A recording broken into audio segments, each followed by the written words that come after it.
Welcome to the worst sports channel on YouTube, Hot Garbage Sports with me, Coach Ryan D. Habs Leafs rematch is in the books. The Leafs take it 2-1. This was an absolutely close game all the way through the end. Both fan bases on the edge of their seat. We're going to break down the game, all the goals, all the thoughts, and what we can expect from these two in their Atlantic Division rivalry going forward. Let's get to the intro. Stick with us till the end.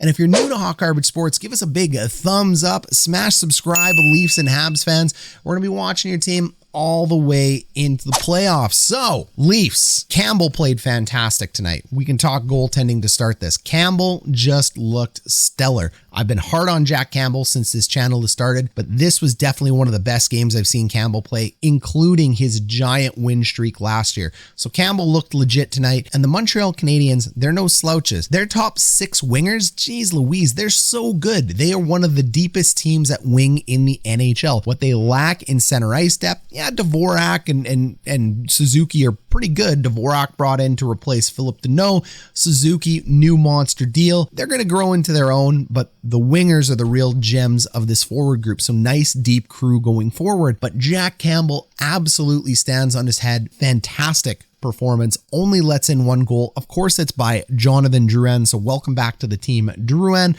Beautiful feed over from Frederik Andersen. We're going to break that goal down in a minute. Because of the Auston Matthews exiting the lineup, the Leafs had to run a bit of a janky line combination. So you end up with Richie, Tavares, and Marner to start. That's tough because Willie Nylander ends up having to basically carry the second line by himself. Sure, you got Bunting, sure, you got Kerfoot, but Kerfoot's face-off percentage isn't really that great. So this leaves a pretty big hole in the Toronto Maple Leafs, and they were able to overcome it tonight, beating the Montreal Canadiens. Nick Richie, he is a first-line player with this team. I don't see him going anywhere.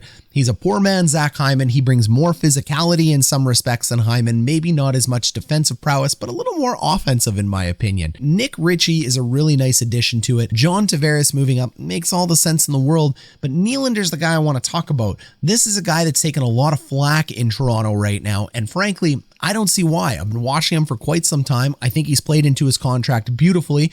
Do I think that Kyle Dubas could have got a better deal for the big four that he signed? For sure I do. So if you got a complaint about that back in the day and you're still holding the grudge, I don't blame you, because those cap hits stay with your team for quite some time. But they've now played into the value of their contracts at this point, especially Nylander. He was able to drive that second line. Beautiful goal tonight. Every time I watch this guy play, I just think he gets better and better. He does so many correct things with the puck, including making a shooter shot, and we're going to tell you what a shooter shot is later on in the video when we break down the goals. Outside of that, Peter Engvall, David Kampf, Andre Case looked serviceable. I really like that third line. It's very fair. Simmons, Amiato, and Spezza, again, look good. The depth of the Leafs was fine. Switching over to the Montreal Canadiens, Toffoli ends up playing on the top line, as he should, with Cole Caulfield and Nick Suzuki. It was really interesting seeing where they were going to put Brendan Gallagher. Brendan Gallagher is a top line winger in the NHL, but he ends up moving to the third line to help out Armia and Evans. Armia was one of the best signings that the Montreal Canadiens ever made coming over from the Jets. I mean, I really like that Armia can play all over the lineup from power play up to line 1, but he has a home in line 4 and in line 3, and him, Evans, and Gallagher make a really nice 1-2-3 punch, because the three lines of the Habs are reasonably deep. Dvorak's face-off percentage at 52%. They talked about it tonight. He's going to be your main draw guy because Suzuki, like a lot of young centermen, is under 50%. So you need a reasonable guy there. That's why they paid the price for Dvorak. I love the Toffoli, Caulfield, Drouin, Andersen, Armia, Gallagher. I mean, it's the 6 deepest wingers in the NHL. I'm not saying they're the best, but they're the 6 deepest. And then you go ahead and you can even look at Matthew Perneau and Arturi Letkinen, and you could call it the deepest 12. So what they lack down the middle, they make up for on the wall, whatever that's saying. Taking a look at the defense from both teams, you can really see that the Canadiens are missing Shea Weber. Missing that number 1 guy it hurts. It definitely hurts. Brett Kulak and Jeff Petrie are an okay 1-2 combination, but it's definitely missing Shea Weber. So he'll be out for the year. They're going to have to make it work. Ben Sherratt, another Winnipeg Jet that left that I absolutely miss. And David Savard, really nice signing in there as well too. So there's nothing wrong with the Canadiens defensive court, and Jake Allen played nice tonight as well. Sticking with defense, defense and switching back over to the Leafs. Morgan Rielly, likely the own rental for the Toronto Maple Leafs all year, partnered with TJ Brodie, and Rasmus Sandin plays with Travis Dermott. I just remember the time whether was it going to be Sandin, was it going to be Dermott? Now they're paired together. Sandin looks to have taken a step forward finally. He's the worst decision-making defenseman in the NHL. Take that one to the bank. Go watch my old videos, Leafs fans who love him. He's very popular in Toronto. I think he absolutely should be on this team. I'm not saying cut him, don't take that, but he just makes some boneheaded plays over and over again. But you can't deny the fact that he's got some amazing puck skills. But puck skills and talent aren't necessarily brain. Separate them. There's definitely a distinction, and that's what I'm making. But Sandin has made a proper step forward. I like what I see from him. And Muzzin and Justin Hall, nice pairing too. So really no holes in either team's defensive game. Interesting notes about this game. The NHL is now enforcing cross-checking. Are they calling it? Not really, but I see less crap in front of the net, which is good. It should drive more goals, but I did see 3 or 4 cross checks today, especially from the Leafs to the Habs, that were just not called. I'm going, really? You just wholesale a guy right from behind and you don't call that one? Fine, sure, whatever. The game's always been inconsistent, but what's not inconsistent is that if you touch a man in anywhere near his legs and he falls, that is going to be 2 for tripping. So Marner gets what I consider a very weak call, but it's the right call, Leafs fans. I know when you see it in slow motion, you're like, nah, probably kind of dove. It looks like he bit it. I don't think that was Marner's fault. It just looks like a happy accident, but you have to make that call because the stick was near the legs. And we saw 3 of those calls tonight. It's just the way it goes. So you touch the skate, you touch the knee, the guy goes down, the hand goes up. You cross check, seems to be a 50-50 now, which is, well, better than 95-5, which is what it was the other time. So this was a very close contested game. We've talked about reffing. Let's go ahead and break down those goals now, shall we? Goal number 1 is a neutral zone turnover, but it is a neutral zone turnover because of very good neutral zone forechecking by the Habs. So their normal 1-2-2 forechecking system here with Anderson pushing in, it's just a nice play. Dvorak's going to step up here and make an absolutely beautiful hit. And this hit ends up separating man from puck, which is key. But also what we see here is beautiful gap from the Montreal Canadiens defenseman. He's only ever a stick length away from the puck at this point. And what's really an easy indicator on a 1-2-2, if you're in good position, is that defenseman near the red line, and are they trying to force an icing? The whole key to a 1-2-2 is to force this puck down the wall with an icing, or to pinch him off and create a turnover like the Habs end up doing and they score off of it. So perfectly executed by the Habs. Dvorak lays that beautiful hit as we're talking about, and now what we're going to end up seeing here is we're going to see Kulak with a really nice reach in here. Again, 1 stick away from the puck. That's what this gap is, and that ends up chipping the puck off the ice. So Anderson and Drouin can go in on that beautiful 2-on-1. And in typical Habs fashion, they're able to turn that puck over quite quickly into an odd man rush, and that is all part of the Habs system. Go ahead and take a look at my video from last year's playoffs. The system has not changed. The Habs are still doing the same thing. It's beautiful. What we have here as the puck moves down the ice with Anderson is we have both players on the same lateral line. Because of that, Jack Campbell has to really respect the shooter. Now, he's always got to really respect the shooter, but this makes it even more likely that Anderson's going to shoot, which is why this play is all the more special. But there is a little bit of puck luck on this one, even though Anderson and Drouin make a beautiful play. And what we see here on the slow-mo is that Anderson really doesn't make a move, but by not making a move, he makes a move. Sometimes the lack of something is adding something. And what it ends up doing is it freezes Campbell just enough to make that little stutter. So he's going ahead and moving his glove up here, protecting like it's going to be a shot. And that is going to delay him from making his post-to-post save. And these are hard saves to make anyway, but this really does end up freezing him.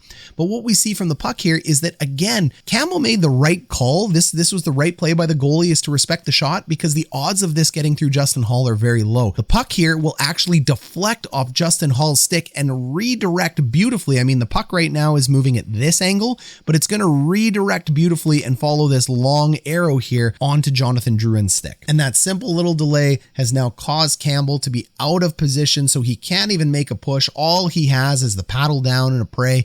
And Drouin's too good. He's got way too much daylight. He's going to score every time, and he does. 1-0 Habs. Leafs power play starts off the year not too bad here with Peter Engvall scoring a nice goal. And I mean, this is really simple. Screen screen the goalie, good things happen. Montreal has a tendency to collapse around their goalie by design. This is done purposely because, I mean, frankly, take a look at the bodies in front of the net. The odds of a puck hitting something are quite high at this point, so it's a reasonable strategy by the Habs, but sometimes it bites you in the butt, and it does here. So great job by Toronto screaming Allen. He's able to see a little hole through here, but Engvall is going to delay as he carries the puck over, and he's actually going to sneak it in around this back post here. So we're going to see the Habs player step up to block it, and the puck's going to go past his right side leg and into the net for Allen. Allen never has a chance to see this. There's nothing Jake Allen could have done on this one. So great angle here. Allen is still trying to find this puck. It's going to be very difficult because he's got a screen here from his own player. He's got a screen here from the Leafs player, and that puck actually sneaks around the right side. Engvall can barely see this puck. I'm pretty sure he only knew it went in because his players ended up celebrating. Really nice goal by Engvall. And then finally, the game-winning goal. What you see on this goal is just a shooter shot. We're going to talk about what that is in a minute, but it really just looks like a nice pass by Morgan Rielly and a guy beating the defenseman, but there's way more to it than that. We had to find a different angle in order to show it to you. So the first thing we see here is we see Mitch Marner carrying the puck around in what we call a regroup, and then a small drop pass to Morgan Rielly. The reason he does that is that as Marner continues up the ice, this is going to delay and force the Habs to play 5 back deep, and that's fine. The Habs like playing 5 back deep, so they're going to end up stacking the blue line, and they want to prevent zone entry. This is a typical standard Habs system. It's a good system to play, but Toronto clearly has been studying the tape and finds a way to break it. So Morgan Rielly has our puck here, and what we see over here is our F1 against the wall, and he's static. That means he's not moving, he's not skating. And what he's going to do is, in order to open up this lane, he's going to buy ice, and by buying ice, he skates directly a straight line across the blue line, and his whole hope is to bring Kulak, this defenseman, here with him in order to open that lane, and he does. We see here he starts his route to open up that lane, and by opening up that lane, it allows Morgan Rielly to take the puck as far up ice as he can, and Morgan Rielly wants to carry this puck until he runs out of space, which he does. There's one stick length away, Rielly's out of space, now you must move the puck. So defensemen always want to carry the puck until they get pinched off, which is what happens here. He feeds Slick Willie here on the outside, and then we're going to go take a look at that beautiful shot. Kulak over here gets too tied up with this man. We have his defensive partner over here who's also too high up, so it's good that you're holding the line aggressively, but because Kulak gets tied up here and our winger is caught with feet up ice as opposed to feet going back towards the ice, Willie's able to get in and make Kulak flat-footed. We have Willie here in position to shoot. You can't see it, but that's all right. My big head's in the way. That's not the main point. What we want to look at over here is we want to look at Jake Allen. He's in great position here. This angle that you see right now, the goalie has really only left this amount of net to be shot at. It's a very small portion of net. It's about a puck size. Jake Allen is big enough that he is actually taking up most of the net here. So this is a great job,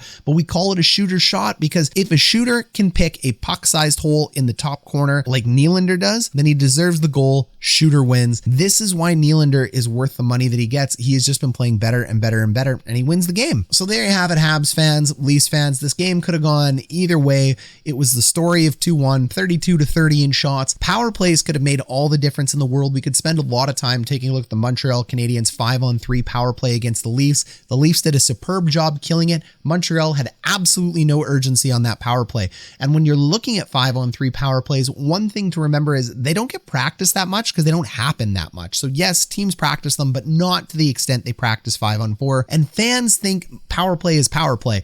A 5-on-4 power play that we're used to seeing, you're looking for point shots. And that's where Montreal's power play always sings. But no Shea Weber this year. So we'll see if they end up adjusting. I think they should be adjusting. You should be getting the pucks to your wingers and your shooters. I would not rely on the heavy shot from the point. Anyways, let's see how the season goes. No point in changing yet unless you're in trouble. But on that 5-on-3, you don't want to be taking point shots. That's a stupid shot to take. You don't want to take these shots for very simple reasons. You're looking for cross ice passes in order to open up the ice, and you're looking for those backdoor passes, those guys at the bottom of the crease putting in wide open goals. But Montreal was unable to do that, and because they were unable to capitalize on that 5-on-3, they don't end up winning the game. So Habs fans, Leafs fans, that's the story of game one. We got many more games to go for both teams. Both teams look deep. Both teams look good. Habs look like they're going to be pesky all year. The Leafs, I think they did a great job considering their best player was out today. So really nice work by Sheldon Keefe. Jack Campbell looked superb.